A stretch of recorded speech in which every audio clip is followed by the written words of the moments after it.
Dito sa bayan ng Bukal, Calamba, Laguna, ay may isang magandang kastilyo na dinarayo ng marami dahil sa kakaibang ganda na makikita sa loob nito. At 50 pesos lamang ang entrance From fee dito. Monday to Sunday, bukas siya. 50 pesos entrance, ano? Okay. Sa third floor may coffee shop every 1 p.m. 1 p.m. to 9 p.m. 1 to 9. Hanggang ano oras kayo dito? 9 p.m. Okay. Okay. Sa bungat pa lamang ay makikita ang antik na photo frame na may-ari ng kastilyo. Tayo dito.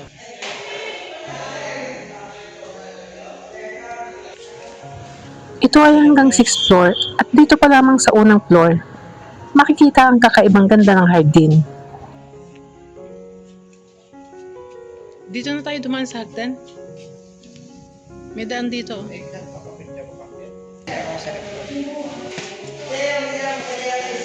Ito na yan. Second floor.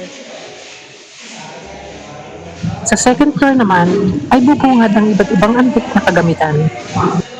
Mga antigong upuan na tila din sa inyo nung unang panahon pa. Kami. Dito ay makikita rin ang iba't ibang photo frame ng may-ari ng kastilyo. Dati, sarado ito. Binuksan na nila itong kwarto.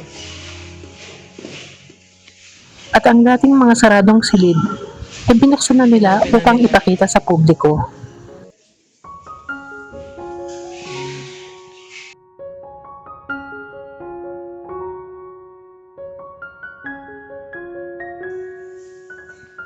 Ngayon, binuksan na nila. Ang Golden Buddha na pagpasok mo pa lang ay animoy nakangiti sa'yo. Antik na orasan. CR.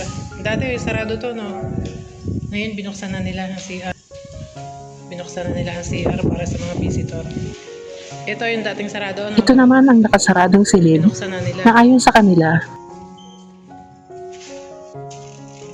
Antik yung higaan nila. Kaya Ang sarado, taas. Oh. pinaayos dati. Tapos, itong mga Buddha, yan yung mga nasa baba. Mga Buddha. Ang galing ng upuan nila, oh. Antik. Golden chair. Marami ng bago, guys. Kung pupunta kayo, marami ng bago. Kasi yung mga ang dating mga saradong room ay binuksan na nilang lahat. saradong room, binuksan na nila.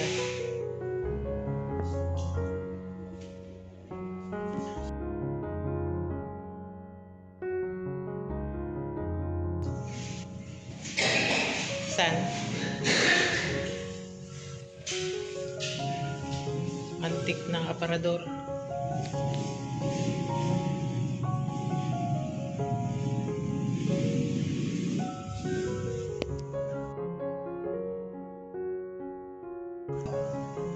Antik na salamin. 19 ano pa kaya ito?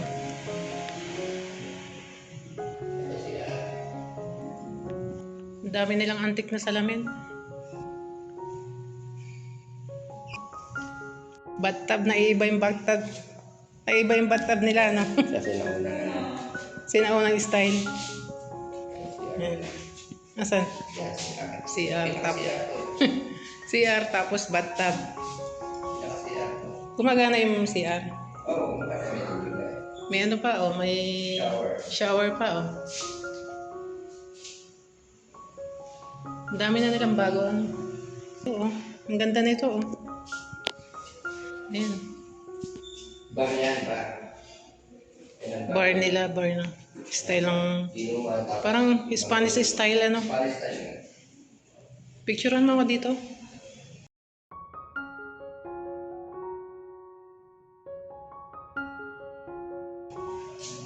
Ito naman yung labas.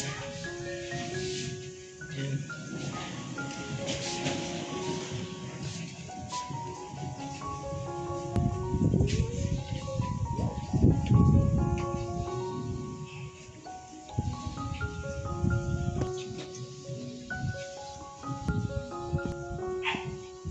Ito, hindi pwede. Restricted area. Sarado eh. Laguna Bay. Laguna Bay. Dito sa labas ng terrace ay makikita naman ang magandang overlooking maraming puno Kitang at malamig na simoy ng hangin. daan. Yung dati puro sa labas eh. Mauna ka. Going to third floor.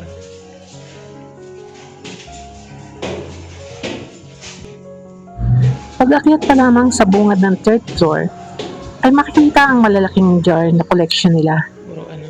Ano nga ba? Mga jar. Mahilig sila sa jar. Daming jar oh.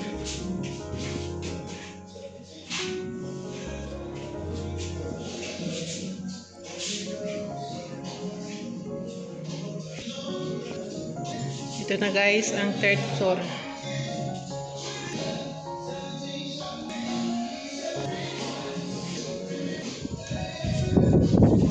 Ito naman, bathtub. Ito na ang bathtub nila oh.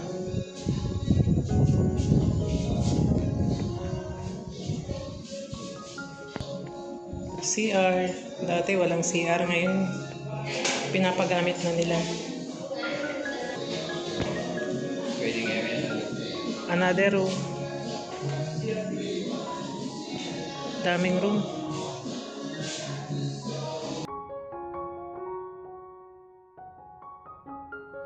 Dito naman ay makikita ang coffee shop na binubuksan nila simula 1 p.m. hanggang 9 p.m. At habang umihigop kayo ng kape, ay ganito naman ang makikita ninyong tanawin. Very relaxing, lalo na sa mga gustong mag-relax at mag-alis ng pagod at stress.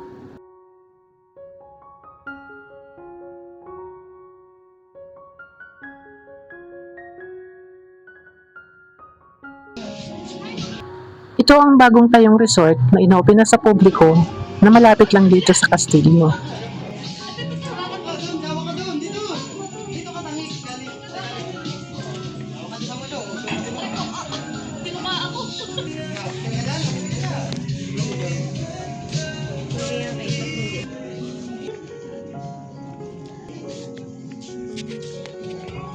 Pag-akyat pa sa susunod na floor, ay napakaganda at langhap na langhap ang malamig na simoy ng hangin. Mga overlooking na tanawin, nanimoy nasa itaas ka ng bundok.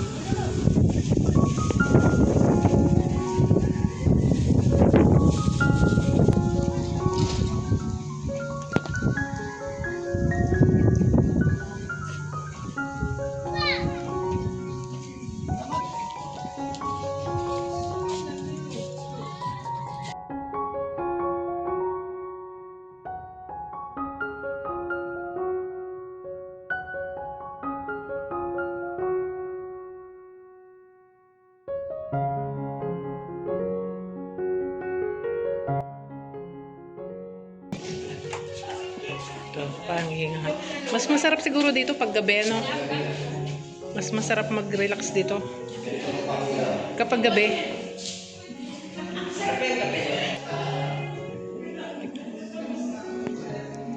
Ayan. Hulaan mo nga ako.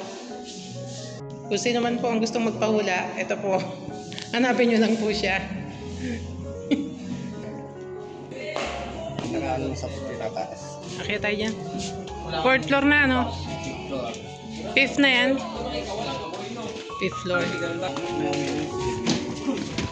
May tricks rin yan, base.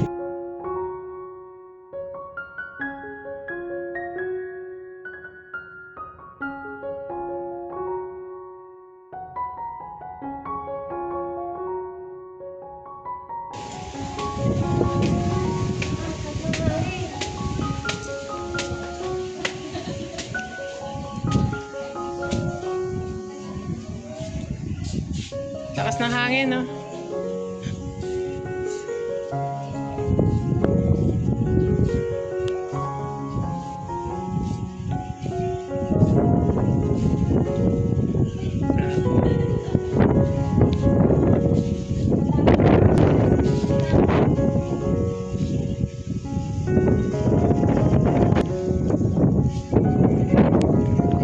Aakyat pa tayo dyan?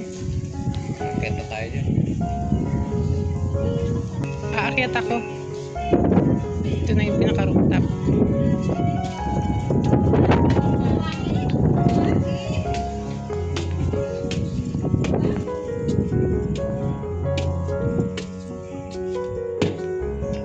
Ito na guys ang pinaka-end.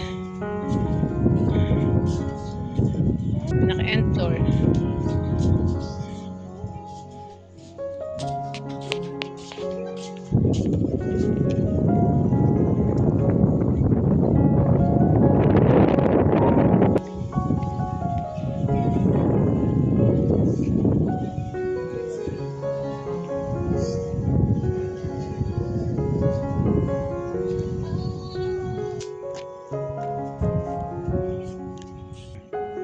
Sana ay makarating din kayo dito. At tiyak na magre-relax kayo at mag-i-enjoy.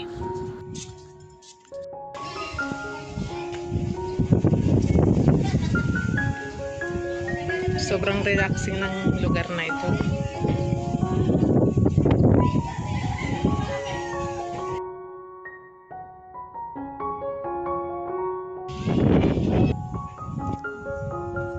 Ito yung pinaka-garden sa baba. Talisay.